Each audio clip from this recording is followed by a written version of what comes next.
नमस्कार साथियों, रीवा टाइम्स के इस न्यूज़ में आप सभी दर्शकों का स्वागत है। आज हमारे साथ देवतलाव विधानसभा क्षेत्र अंतर्गत यहाँ से खास बातचीत करने के लिए चर्चा में जुड़ रहे हैं हमारे साथ देवतलाव विधानसभा से आदरणीय श्री राम बहादुर शर्मा जी। तो आइए सीधे जुड़ते हैं उनसे और जानते हैं क्या कुछ इस क्षेत्र की स्थिति है। चूँकि यहाँ पर अभी चुनावी वर्ष है, लगभग 3-4 महीने बाद चुनाव है, तो इस चर्चा में सीधे रुख करते हैं उनसे। सर, पहला सवाल, स्वागत है आपका हमारे चैनल। धन्यवाद त्रिपाठी जी, आप सभी को प्रणाम मेरे तो ओर से। सर, चुनावी वर्ष है और मैं हमारे दर्शक आपके माध्यम से जानना चाहेंगे कि आपका इस राजनीति में आना कब हुआ और किस विचारधारा के साथ इस राजनीति में आए? पहले मैं पुलिस विभाग में नौकरी करता था जी। एसडीओपी पद से रिटायर्ड हुआ हूँ 16 में दिसंबर में, और 17 से मैंने कांग्रेस ज्वाइन किया। एक्चुअली कांग्रेस पार्टी से मैं इसलिए प्रभावित हुआ कि कांग्रेस की सोच, जो विचारधारा है, सबको साथ लेकर के चलना है। वासुदैव कुटुंबकम की राजनीति के हिसाब से ये पार्टी चलती है। इस कारण से हमने इस पार्टी को ज्वाइन किया। आप पुलिस विभाग से थे और पुलिस विभाग का ध्येय वाक्य जो है देशभक्ति और जनसेवा। वर्तमान में मऊगंज में देवतलाव में कैसी पुलिसिंग व्यवस्था, इस पर थोड़ा आप अपना प्रकाश डालें। हाँ त्रिपाठी साहब, आपने बहुत अच्छी बात की है। चूँकि पुलिस डिपार्टमेंट का मेरा करीब 34 वर्ष का अनुभव रहा है। तब की पुलिसिंग में और अब की पुलिसिंग में ज़मीन आसमान का फ़र्क है। वर्तमान की पुलिस, ख़ास तौर से आसपास का जो मैं अनुभव कर रहा हूँ, देवतालाब चूँकि हमारे यहाँ से लगा हुआ है, कई ऐसी दुर्घटना होती है जिसमें पुलिस के पास बात पहुँचती है। तो सबसे पहले तो ये देखने को मिल रहा है कि आज के टाइम में जो पुलिस का कार्य है, जान माल की हिफाजत, कानून व्यवस्था को देखना, उसके तरफ पुलिस का ध्यान नहीं है। पुलिस का ध्यान सिर्फ इस तरफ जो शासन सत्ता में लोग हैं उनकी सेवा में लगे रहते हैं, और सिर्फ कुर्सी प्रेम है, नियम कानून कायदे से विशेष उनका लगाव नहीं है। एक आम जन चर्चा है कि आप भी इस बार कांग्रेस पार्टी से टिकट के दावेदार हैं। इस पर आपका क्या विचार है और आप है लड़ाई में इस प्रतियोगिता में? हाँ बिल्कुल त्रिपाठी जी, आपने अच्छी बात पूछी है। एक्चुअली मैं बड़े सामान्य परिवार से था और पुलिस डिपार्टमेंट में इस पद पर जाने के बावजूद मैं सामान्य लोगों को बड़ा महत्व देता था। हमारी अधिकांश नौकरी महाकौशल क्षेत्र की है। महाकौशल क्षेत्र में देखा वहाँ का जनप्रतिनिधियों का काम बहुत ज़्यादा विकास हुआ है। वहाँ की तुलना में यदि कहें तो हमारे देवतालाब विधानसभा क्षेत्र का 10% भी विकास नहीं हुआ है। तो उस विकास को मद्देनज़र रखते हुए हमने सोचा कि अभी तक जनसेवा में लगे रहे हैं, तो ये आखिरी सांस तक हम इसी जनसेवा में लगे, और इसी उद्देश्य को लेते हुए जनसेवा के हमने कांग्रेस पार्टी ज्वाइन की है। और प्रयास कर रहा हूँ कि पार्टी यदि हमको सेवा का अवसर देती है तो निश्चित ही चुनाव लड़ूंगा और कहीं ना कहीं सेवा करता रहूँगा। इसी उद्देश्य को लेकर के जैसे ही मैं रिटायर्ड हुआ, सेवानिवृत्त हुआ, तो जहाँ पर अभी हम बैठे हैं यहीं पर हर महीने के 15 तारीख को विगत 7 वर्षों से नेत्र शिविर का परीक्षण होता है। चित्रकूट आई हॉस्पिटल से डॉक्टर्स आते हैं, यहाँ पर निःशुल्क परीक्षण करते हैं नेत्र का, और कम से कम 4 से 5 हज़ार नेत्र विकृत वाले जो रोग थे उनको ले जा करके वहाँ से ऑपरेट किए हैं और फिर वापस छोड़ के गए हैं। इसी सेवा में मैं लगा हुआ हूँ। धन्यवाद, आपने ये जानकारी दी हमारे वोटर दर्शकों को। अगला सवाल आपसे लेंगे कि यदि आपके ऊपर कांग्रेस पार्टी अपना विश्वास बनाती है और आपको टिकट देती है तो आपकी क्या कार्य योजना है? किन मुद्दों के साथ आप जनता के बीच में जाएंगे? युवाओं के लिए क्या प्लान है, उसके बारे में थोड़ा प्रकाश डालें। नहीं, सबसे पहली बात तो युवा बेरोजगारी की बहुत बड़ी समस्या है, नेशनल समस्या है। इसको क्षेत्र विशेष की हम नहीं कह सकते। तो यहाँ सबसे ज़्यादा जो बेरोजगारी की समस्या बनी हुई है, उसकी वजह सिर्फ एक है कि यहाँ पर उद्यम कारखानों की बहुत कमी है। चाहे रीवा जिला हो, देवतालाब विधानसभा क्षेत्र में तो एक भी नहीं है। यहीं से लगा हुआ गुड़ विधानसभा क्षेत्र है, वहाँ पर एशिया का सबसे बड़ा सोलर प्लांट लगा है। पर दुर्भाग्य ये है कि वर्तमान सरकार वहाँ पर यहाँ के क्षेत्रीय बेरोजगारों को अवसर न दे करके बाहरी लोगों को अवसर प्रदान कर रहे हैं। तो हमारी सबसे पहली प्राथमिकता होगी कि यहाँ पर कल कारखाने खुलें और से ज़्यादा स्थानीय बेरोजगारों को सेवा करने का अवसर प्रदान हो और उनका काम चले।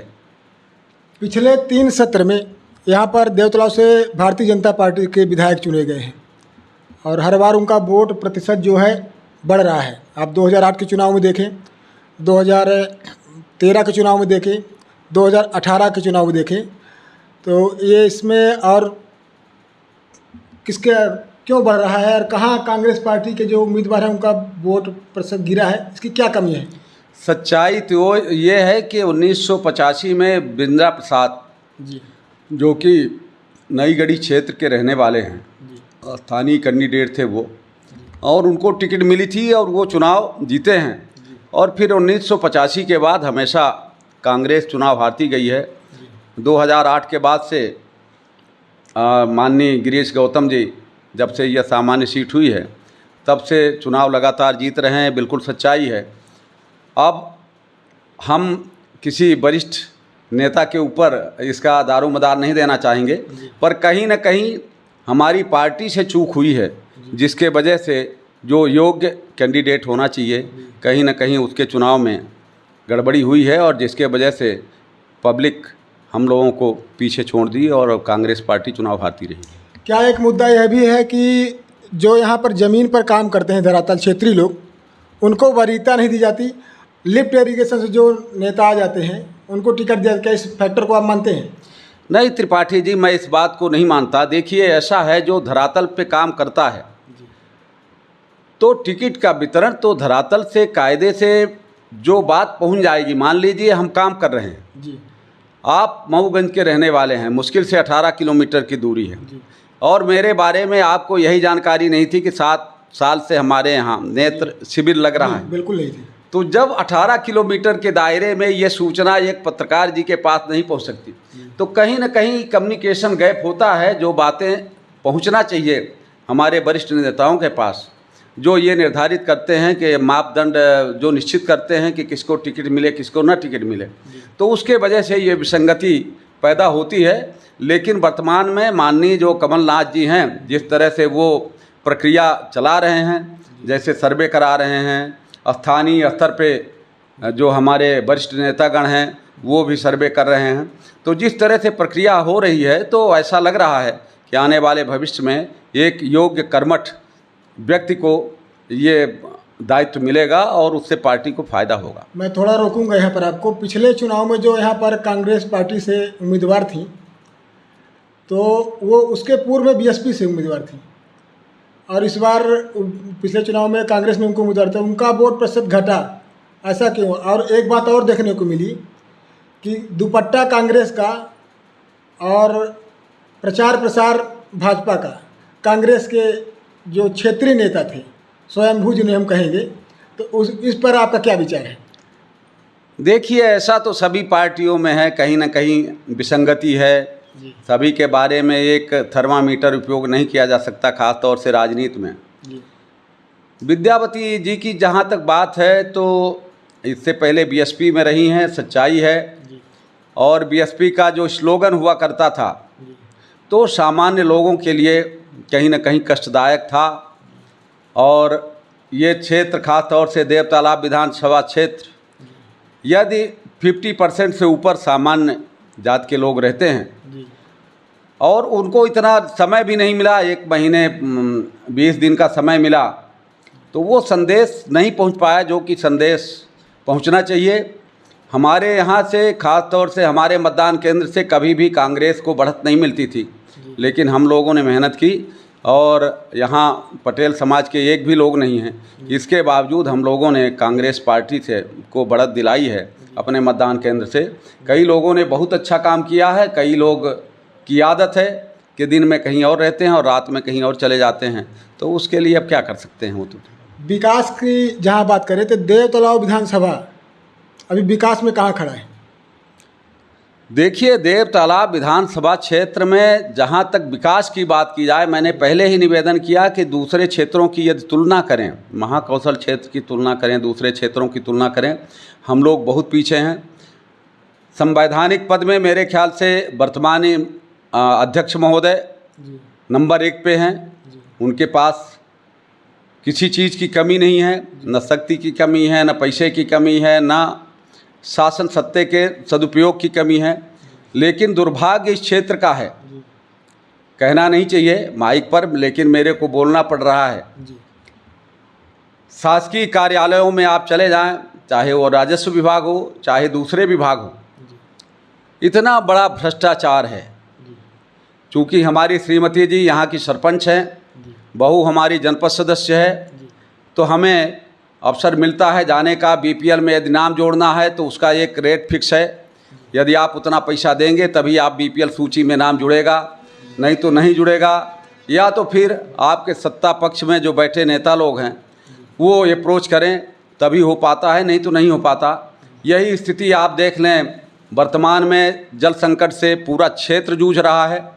कहने के लिए तो कहा जाता है, सत्तासीन पार्टी बोल रही है कि हर जगह जल उपलब्ध कराया है। ये बात सही है कि उनने जो है तो पैसा खर्च किया है, लेकिन वो पूरा पैसा भ्रष्टाचार का भेंट चढ़ गया है। नल जल योजना कहीं से सक्सेस नहीं है। हमने देखा है मनिकवार की टंकी बनी हुई है, करीब 10-12 साल से वो 100 पीस बनी हुई है। पाड़र में टंकी बनी हुई है, वो 100 पीस बनी हुई है। हमारे यहाँ 6 महीने पहले नल जल योजना के 3 बोर हुए हैं, 3 बोर में से 1 में पानी नहीं निकल रहा है। इसी तरह से हमने करीब अधिकांश ग्राम पंचायतों का भ्रमण किया है, क्षेत्रीय जनता से मिले हैं, समस्याओं से रूबरू हुए हैं, तो करीब हर ग्राम पंचायत की यही स्थिति है। ख़ास तौर से अपने सरई वगैरह, आज सरई वगैरह जो आदिवासी बेल्ट है, वहाँ तो लोग 1-1 किलोमीटर दूर से पानी लेकर के आ रहे हैं। बहुत बड़ी समस्या है। और सबसे बड़ी समस्या वर्तमान में पानी की ही है, जल संकट है, उसके बाद फिर बिजली का संकट है। आप देखते होंगे, आपके पास समाचार आती होगी, 6-6 महीने, 8-8 महीने, 1-1 साल से ट्रांसफार्मर जले हुए हैं, कोई भी अधिकारी सुनने को तैयार नहीं। बिजली का बिल एक भारी भरकम इस समय लोग आ रहे हैं, काफ़ी एमपीवी के आप जाए देखे तो वहाँ पर लोग लाइन लगा रहे थे बिल सुधरवाने के लिए। हाँ, माननीय कमलनाथ जी की 15 महीने की सरकार थी। उन्होंने जैसा आपने घोषणा पत्र में बताया था, 100 यूनिट बिजली 100 रुपये में, इस तरह से होता रहा। और जैसे ही भाजपा सरकार आई है तो जहाँ पर 100 यूनिट में बिजली आती थी, वर्तमान में 3,000-4,000 रुपये की आती है। इसी तरह से किसानों की मोटर की आप बात करें, आपने 3 एचपी का 2 एचपी का मोटर डाल के रखा है और एमपीईबी ने उसको 5 एचपी और 6 एचपी का बना करके बिल निकाल रहे हैं। तो किसानों का तो बहुत बड़ा शोषण हो रहा है इस सरकार में।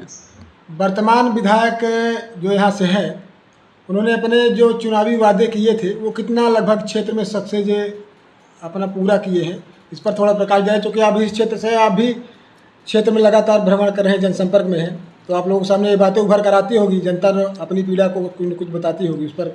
माननीय विधायक महोदय विगत 6 महीने से ज़रूर एक्टिव हैं। 6 महीने पहले तो उनका कहीं विकास दिखा नहीं। वर्तमान में ये बात ज़रूर है कि इतनी भूमि पूजन कर रहे हैं कि शिलालेखों की कमी पड़ गई है, लेकिन क्षेत्र में कहीं विकास नहीं दिख रहा है। देव तालाब में ज़रूर थोड़ा बहुत रोड बन रही है, लेकिन वो भी अव्यवस्थित तरीके से, हमेशा जो है तो जाम की स्थिति बनी रहती है। जहाँ पर रोड निर्माण हो गया है साइड से, यदि उसमें मुर्मीकरण हो जाए तो लोगों के आने जाने में अव्यवस्था ना हो, तो अव्यवस्थित काम हो रहा है। सरकारी कर्मचारियों की, अधिकारियों की मनमानी है, जो उनको इच्छा पड़ती है तो करते हैं, नहीं इच्छा पड़ती तो नहीं करते। कोई सुनने वाला इस शासन सत्ता में किसी पब्लिक की बात को नहीं है। आप कांग्रेस पार्टी से हैं और कांग्रेस पार्टी के समय देख रहे हैं महिलाओं के लिए एक योजना चलाई है कमलनाथ जी ने। अब ऐसा इस समय क्षेत्र में कांग्रेस का कर्ता बराबर सतत घूम रहे हैं वहाँ पर, और उसके कटाक्ष में जो है भारतीय जनता पार्टी द्वारा लाडली बहन योजना चलाई गई है। तो क्या उसी के कटाक्ष में आपके द्वारा, आपकी पार्टी द्वारा यह दिया गया है, कितना असरकारक रहेगा चुनाव में है मुद्दा? देखिए, लाडली बहना योजना सिर्फ और सिर्फ भाजपा की एक सोची समझी चाल है। जिस तरह से ये झूठ बोल करके, हल्ला करके सत्य को असत्य को सत्य में बदलने का प्रयास करते हैं, सिर्फ वही चाल है। ये सिर्फ वोट के लिए कर रहे हैं। 3 महीने 4 महीने लाडली बहना को प्रलोभित करके ये वोट बैंक अर्जित करना चाहते हैं। सिर्फ इनकी ये सोच है। माननीय कमलनाथ जी की सोच हकीकत में महिलाओं का सम्मान करना है। तो उस नारी सम्मान योजना के तहत वो फॉर्म भरवा रहे हैं, वो वचन पत्र में है और वो प्राथमिकता में है। जैसे ही कांग्रेस की सरकार बनती है, 18 वर्ष से ऊपर की महिलाओं को 1500 रुपये प्रति माह सम्मान निधि मिलना है। आपका गैस सिलेंडर जो 1200 रुपये में बदली हो रहा है, उसको 500 रुपये में गैस सिलेंडर मिलेगा। उनकी सोच परिवार के विकास के लिए है, महिलाओं के विकास के लिए है। उनकी सम्मान को ध्यान देते हुए सरकार में आने के पहले ही वो नारियों के बारे में बहुत अच्छे सोच रख रहे हैं और उसी के हिसाब से वो काम भी कर रहे हैं। आखिरी सवाल आपसे लेंगे, यदि कांग्रेस पार्टी आपको, या चूँकि यहाँ पर क्षेत्र में कई दावेदार हैं और तो चुनाव है, तो आप देखते होंगे हर एक गांव से एक दावेदार निकल रहे हैं यहाँ पर, तो यदि मान लीजिए टिकट तो सिर्फ एक ही को मिलना है, नहीं मिलता है, आपको भी नहीं मिलता, तो आप कहाँ रहे? कांग्रेस पार्टी में ही रहेंगे कि कहीं अन्यत्र भी अपना रास्ता देख रहे हैं? नहीं, हमने तो कांग्रेस को मां माना है और मैं कांग्रेस को यदि मां माना है पार्टी को, तो बदली करने का सवाल ही नहीं उठता। शीर्ष नेतृत्व जिसको भी टिकट देगा उसके लिए हम काम किए हैं, उसके लिए काम करेंगे। ये बात ज़रूर अपील करेंगे कि इस समय अन्नदाता बड़े कष्ट में हैं। ख़ास तौर से ये जो आवारा पशु हैं, माननीय कमलनाथ जी द्वारा 10,000 गौशालाओं के निर्माण के लिए मार्ग प्रशस्त किया था, लेकिन इस भाजपा सरकार में उसके लिए भी काम नहीं कराया गया, पैसा नहीं आया, जिसके वजह से काम आधे अधूरे पड़े हैं। मैंने व्यक्तिगत अपने पास से 5-6 लाख रुपए खर्च करके और गौशाला का निर्माण कराया है, तो वो पूर्णता की ओर है। वर्तमान में हम यही चाहेंगे कि यदि हमारी कांग्रेस की सरकार बनती है, तो जिस तरह से नारी सम्मान योजना के तहत एक व्यवस्था नारियों के लिए दी गई है, उसी तरह से एक व्यवस्था किसानों के मिले। और हमने निवेदन किया है, तो वचन पत्र में ये बात है। और ये संभव तभी है कि गौशाला बन जाना ही पर्याप्त नहीं है। जब तक उसके लिए निधि की व्यवस्था नहीं होगी, तब तक वो सुचारू रूप से नहीं चल पाएगी। जैसे हमारी छत्तीसगढ़ में सरकार है, तो छत्तीसगढ़ में सरकार होने के साथ साथ हमारे माननीय वहाँ के मुख्यमंत्री भूपेंद्र सिंह जी गोबर खरीद रहे हैं, जिससे किसानों को अच्छी अर्निंग हो रही है और ये ऐरा प्रथा करीब करीब समाप्ति की ओर है। तो इन सब चीज़ों को देखते हुए, जैसे हमारा ये एक बहुत अच्छा निर्णय वर्तमान में कमलनाथ साहब ने लिया है, ये शासकीय कर्मचारियों के लिए पुरानी पेंशन बहाली को लेकर के।